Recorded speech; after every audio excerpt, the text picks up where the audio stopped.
નમસ્કાર, star India TV ન્યૂઝમાં આપનું હાર્દિક સ્વાગત છે। હું છું હેમલતા ત્રિવેદી। આપ જોઈ રહ્યા છો સ્ટાર ઇન્ડિયા ટીવી ન્યૂઝ, સત્યની વાતે સત્યની સાથે। દાહોદ જિલ્લાના ફતેપુરા નગરમાં આવેલા સરકારી તળાવની કરોડો રૂપિયાની કિંમતી જમીન પર ભૂમાફિયાઓ દ્વારા ગેરકાયદેસર દબાણ કરવામાં આવ્યું હોવાનો ગંભીર મામલો સામે આવ્યો છે। આ અંગે ફતેપુરાના જાગૃત ગ્રામજનોએ તાલુકા વિકાસ અધિકારીને પુરાવા સાથે લેખિત અરજી સુપ્રત કરી તળાવની જમીન તાત્કાલિક મુક્ત કરાવવા માંગ કરી છે।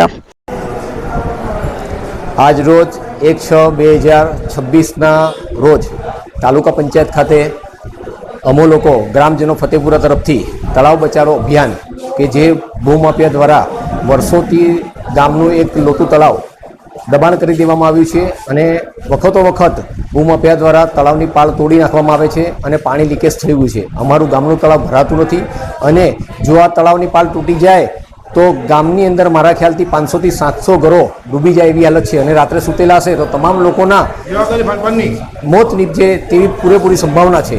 અને આજથી 4-5 મહિના પહેલાં પણ આ રીતની આ લોકો કૃત્ય કરવામાં આવ્યું હતું ત્યારે પણ અમે કલેક્ટર સાહેબની શ્રીને ટેલિફોનિક જાણ કરી હતી, મામલતદાર સાહેબની શ્રી કરી હતી અને ત્યારે આ કામ બંધ કરવામાં આવ્યું હતું। તેના પછી ફરી જે તે ભૂમાફિયાએ આ મારી જમીન છે એ કરીને ફરી આ લોકોએ ગ્રામ પંચાયતના અંદર મંજૂરી લીધેલ છે તેવા 2000 રૂપિયા ભરેલી પોચ ગ્રામજનોને બતાવી અને ખોટી મંજૂરી આપી સરપંચ દ્વારા અને તલાટી દ્વારા ને એ લોકોને કામ ચાલુ કરાવવા દીધું છે।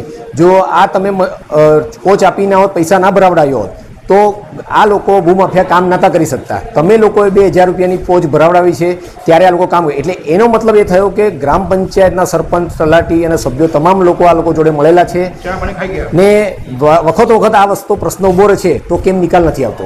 બીજી વાત 2018નો સરકાર ગુજરાત સરકારનો નર્મદા જળ સંપત્તિનો પરિપત્ર છે તો એ જળ સંપત્તિની અમારી માંગણી છે કે એના અંદર લખેલું છે નદી તળાવ બધાની અંદર અલગ અલગ ક્રાઇટેરિયા આપેલા છે। એ ક્રાઇટેરિયાની અંદર ગામનું તળાવ હોય તો 30 મીટરનો ક્રાઇટેરિયાનો રેશિયો છે, 30 મીટર સુધી કોઈપણ ગ્રામજનો બાંધકામ નથી કરી શકતા તેવો પરિપત્ર છે। તો અમે તાલુકા વિકાસ અધિકારી શ્રી, મામલતદાર સાહેબશ્રીને તમામને ને કલેક્ટર સાહેબશ્રીને બી આ આવેદન મોકલાવીએ છીએ અને અમારી રજૂઆત એ છે કે હવે આ લોકો વારે ઘડી ભૂમાફિયાઓ પાળ ખોદ કરે છે, તોડતોડ કરે છે અને અમારું તળાવ તૂટી જવાના આરે છે તો આ 30 મીટર જે સરકાર દ્વારા જે પરિપત્ર આપવામાં આવ્યો છે તે લાગુ કરવા અમારી વિનંતી છે। જો આ પરિપત્ર હવે લાગુ ના થાય તો અમે ગાંધી ચિંધ્યા માંગે અને અમારું પોતાનું આત્મવિલોપન પણ કરીશું અને તેની તમામ જવાબદારી સરકારશ્રીના અધિકારીઓ, તલાટીશ્રીઓ, ટીડીઓશ્રીઓ, મામલતદારશ્રીઓ, સરપંચશ્રીઓ અને સભ્યશ્રીઓ એ અમારા જાનના જે પણ હશે તો અમારી જોખમની તમામ જવાબદારી અને અમને હવે કશું બી થશે તો ભૂમાફિયાઓની ને સરપંચની, ટીડીઓ સાહેબની બધાની જવાબદારીઓ અમારી રહેશે।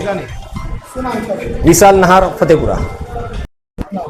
હા, આજ રોજ તાલુકા પંચાયત ફતેપુરા ગામનું તળાવ અને સંલગ્ન સર્વે નંબર છે બંનેનો જે વિવાદ ચાલતો હતો એ વિવાદની અંદર સામેવાળી પાર્ટીએ જે પાળ ખોદી એમાં અમારું એ કેવું છે ટીડીઓ સાહેબને કે આ માણસોને બાંધકામની મંજૂરી આપવી કે નહીં, પણ સાહેબના એવા હુકમથી કે સિંચાઈ વિભાગ અને R&B આનો આગળ મંજૂરી લઈ અને પછી તમારે ફતેપુરા ગ્રામ પંચાયતે આની બાંધકામની મંજૂરી આપવી।